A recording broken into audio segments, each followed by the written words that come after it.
Telltale Studios came onto the spotlight with their Walking Dead video game released a few years ago, which went on to win many Game of the Year awards and the praise of consumers and critics alike.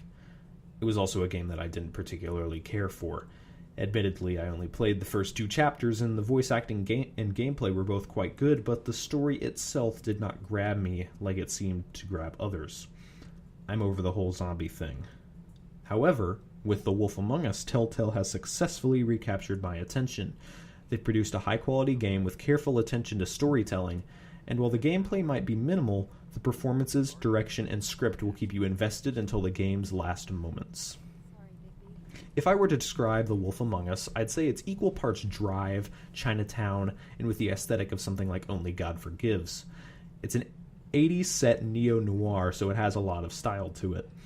It's an intricate detective story following the Big Bad Wolf, who's now just called Bigby in his human form, as he teams up with Snow White in the search for a serial killer whose recent actions have disturbed the quote-unquote peaceful community of Fabletown, a community of fairy tale characters living in the Bronx, New York. However, as Bigby progresses, he tests the limits of himself, his friends, and the community as he unravels a plot much bigger than himself.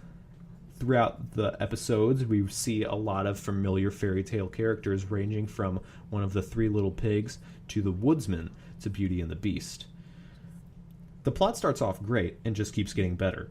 There's a constant sense of mystery and a legitimate interest in the results of the case and the identity of the perpetrator. Telltale's script is tight and focused, yet allowing for ample amounts of flexibility in player choice.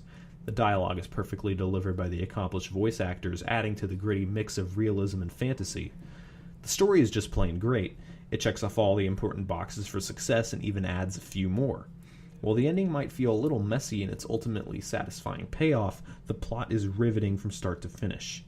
It clocks in at a solid length, too. It can probably be finished in anywhere from 8 to 12 hours, depending on how much stuff you decide to investigate.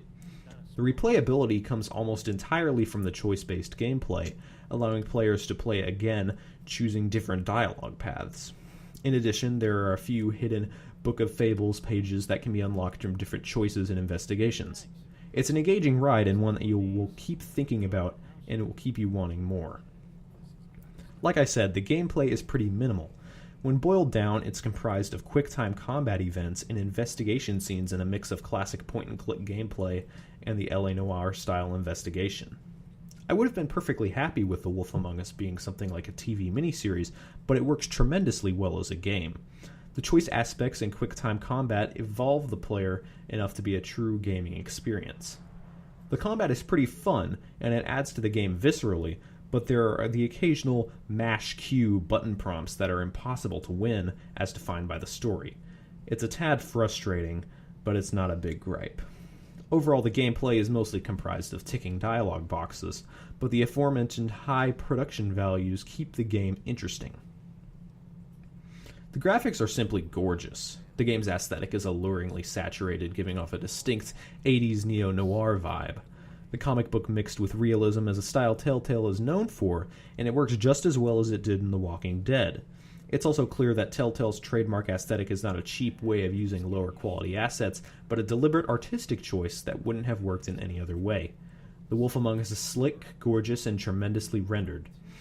It's also nice to know that The Wolf Among Us doesn't use its fairy tale setting as a gimmick. The story could have easily been told with these characters only reskinned. However, these tales and their backstories of each character is so ingrained into the main story's core, so it's integral to the game. Good on Telltale for that one. All in all, I'd be surprised if The Wolf Among Us is not among the ranks of my best of 2014 list when that day comes. It's a twisted, dark fairy tale mystery with immaculate visuals, superb voice acting, writing, and direction. Here's hoping we get a worthy Season 2. A 4 out of 5.